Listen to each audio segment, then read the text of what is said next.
আসসালামু আলাইকুম। বাংলা সংবাদে সবাইকে স্বাগত জানাচ্ছি আমি আফরোজা রূপা। আগুনে পড়ার পর বেরিয়ে আসছে শাহজালালের ক্ষতচিহ্ন, ফ্লাইট শিডিউল বিড়ম্বনার ভোগান্তি, তদন্ত করে ব্যবস্থার ঘোষণা উপদেষ্টার, বহুমুখী শঙ্কায় পোশাক শিল্প মালিকরা।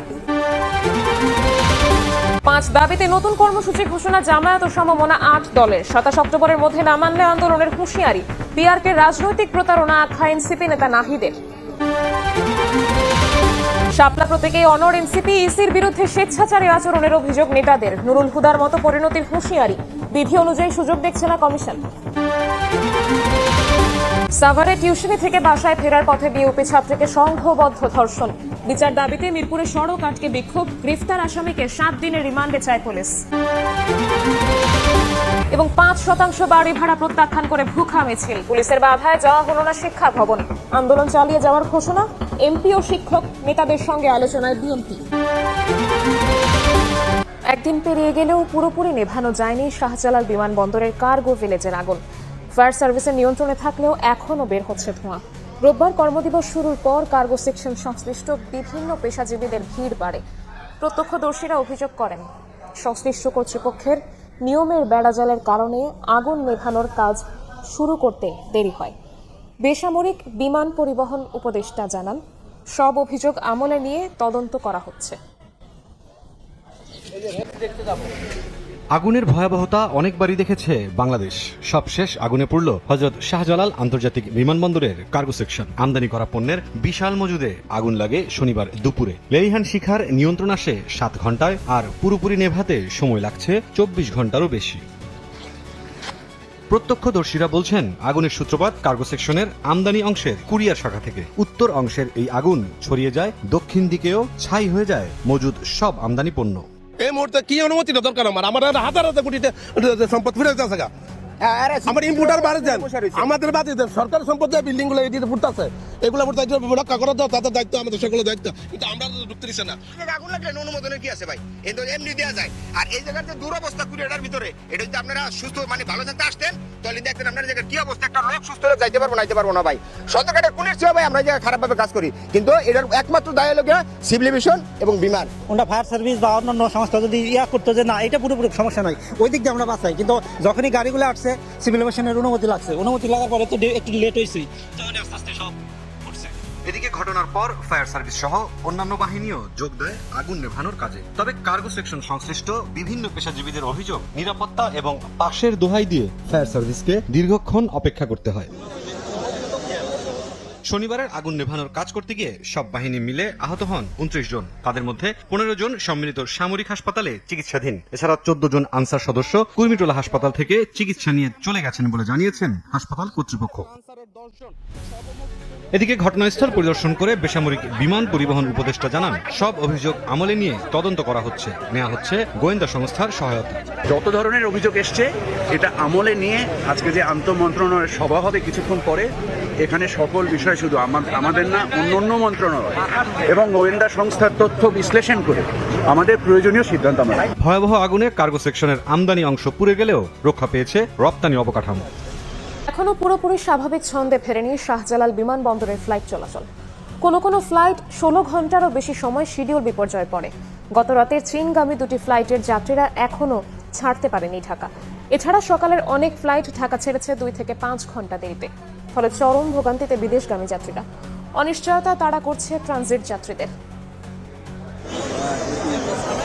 চীনের বেইজিংগামী বিমানের ঢাকা ছাড়ার নির্ধারিত সময় ছিল শনিবার রাত 10:10। সে ফ্লাইটে বেইজিংয়ে ট্রানজিট শেষে যখন চূড়ান্ত গন্তব্য দক্ষিণ কোরিয়ায় থাকার কথা রনি সারোয়ার, রাসেল আহমেদ, পারভেজদের, তখনও ভোগান্তি আর অনিশ্চয়তা সঙ্গী করে তাদের অপেক্ষায় থাকতে হচ্ছে শাহজালাল বিমানবন্দরে। আমার এখন কোরিয়াতে আমি পৌঁছে যাইতাম, আমি ট্রানজিট ছিল, বাট আমি যেতে পারতেছি না। এই যে ভোগান্তি, এটা আমাদের জন্য খুবই কষ্টকর এবং খুব বেদনাদায়ক। গতকালকে ফ্লাইট ছিল, তো আপনার ফ্লাইট এটা ডিলে হয়েছে, ক্যান্সেল হয়েছে, তো এটা আজকে দিচ্ছে আর কি। অনেক ভোগান্তি হয়েছে, যার কারণে আমরা তো 10-15 ফ্লাইট, আমরা টাকা পয়সা কিছুই আনি নাই, যা ছিল আমরা বাকি চলে এসেছি। যেহেতু আমরা বাইরে চলে যাবো, আমাদের বাংলাদেশে টাকার দরকার নেই, তো ওই সময় আমরা এখানে হোটেলে থাকা খাওয়া নিয়ে আমরা অনেক পেরেশানির মধ্যে ছিলাম। শাহজালাল বিমানবন্দরের কার্গো ভিলেজে ভয়াবহ আগুনের ঘটনায় রোববার বিদেশগামী যাত্রীদের বড় একটি অংশকেই পড়তে হয় এমন অভিজ্ঞতায়। আগের রাতের কিছু ফ্লাইট যেমন সকালেও ঢাকা ছাড়তে পারেনি, তেমনি সকালের অনেক ফ্লাইটকে 2 থেকে 5 ঘন্টা শিডিউল বিপর্যয়ে পড়তে হয়েছে। চেক করে আসছে, ওনাদের হেল্পলাইনে ফোন দিয়েছিলাম, সকালবেলা তারা বলেছে যে ডিলে হবে না, ওইভাবে আমরা প্রস্তুতি নিয়ে আসছি, বাট প্র্যাকটিক্যালি এসে দেখি 2 ঘন্টা ডিলে। আমরা ফোন করে বলছি, তাদেরকে বলার পর বলতেছে হ্যাঁ টিকিট ঠিক আছে। এখন এয়ারপোর্টে আসার পরে ভোগান্তি তো আমাদের জনতার ভোগ না। শান্তি বলতে গেলে কালকে রাতে বাসা থেকে বেরোইছি, মানে সারা রাত থাকতে হয়েছে আর কি। সকালে 5টার দিকে আসতাম, তো এখন 10টা-11টা বাজছে, এখন আসতে হয়েছে আর কি, মানে 5-6 ঘন্টা একটু কষ্ট হয়েছে। একই সঙ্গে ঢাকায় ফিরতেও যাত্রীদের পড়তে হয় ভোগান্তি আর শিডিউল বিপর্যয়ে। আমাদের ফ্লাইটটা পৌঁছানোর কথা ছিল 6:55-তে, আমরা পৌঁছাচ্ছি 12:30। অনেক ভোগান্তি হয়েছি, ফ্যামিলি নিয়ে আসছি, সবাই ওয়েট করতেছে, সবাই দেখা করতেছে, সবার টেনশনের মুখে ছিল। ভোগান্তি তো অবশ্যই, তারপরেও আপনার মনে করেন এত বড় একটা দুর্ঘটনা ঘটছে, আপনার সেটা তো মানিয়ে নিতে হবে, সেই হিসেবে আমরা মানিয়ে নিচ্ছি সবাই। কার্গো ভিলেজে আগুনের ঘটনায় শনিবার 7 ঘন্টা বন্ধ থাকার পর রাত 9টা থেকে শুরু হয় উড়োজাহাজ চলাচল। শাহজালাল বিমানবন্দরের কার্গো ভিলেজে আগুনের প্রভাবে বন্ধ হতে পারে অনেক পোশাক কারখানার উৎপাদন, বাড়তে পারে সরবরাহ ব্যয়, অন্য দেশে সরে যেতে পারে ক্রয়াদেশ। এমন বহুমুখী শঙ্কায় তৈরি পোশাক শিল্পের উদ্যোক্তারা। দ্বিপাক্ষিক বাণিজ্যে আবারও ভাবমূর্তি সংকটে পড়ার শঙ্কা অর্থনীতিবিদেরও। চ্যালেঞ্জ মোকাবিলায় দ্রুত তদন্ত, দায়ীদের শাস্তি, বিকল্প গুদাম ও ক্ষতিপূরণের দাবি সংশ্লিষ্টদের। ফরহাদুর রহমানের রিপোর্ট। চীন থেকে পণ্য এনে এফ ও ই কমার্স ভিত্তিক ব্যবসা করেন সাজ্জাদ হোসেন, কিন্তু শনিবার শাহজালাল বিমানবন্দরের কার্গো ভিলেজের 7.5 ঘন্টার ভয়াবহ আগুনে পুড়ে ছাই তার সব মালামাল। নানা সংকটে গত 6 মাসেও লাভের মুখ না দেখা এই উদ্যোক্তা এখন দিশেহারা। কোনো মাসে যায় নাই 6 মাসে, যে মাসে আমি লাভ করতে পারছি, আর এখন এসে এই বড় একটা দুর্ঘটনা। এটা যে আমার জন্য কত বড় একটা ব্যবসায়িক ক্ষতি, সেটা আসলে আপনাকে আমি বলে বোঝাতে পারবো না। আমি জানি না আমার ব্যবসা আসলে সত্যি কথা বলতে আর মানে রাখা পসিবল হবে নাকি, এটা আমার জন্য একটু কঠিন হয়ে যাবে। তার মতো আর অনেকেই হারিয়েছেন সম্বল, তারপরও আশায় বুক বেঁধে রোববার সকালে ঘটনাস্থলে আসেন আমদানি রফতানি বাণিজ্যে যুক্ত ছোট বড় ব্যবসায়ীরা।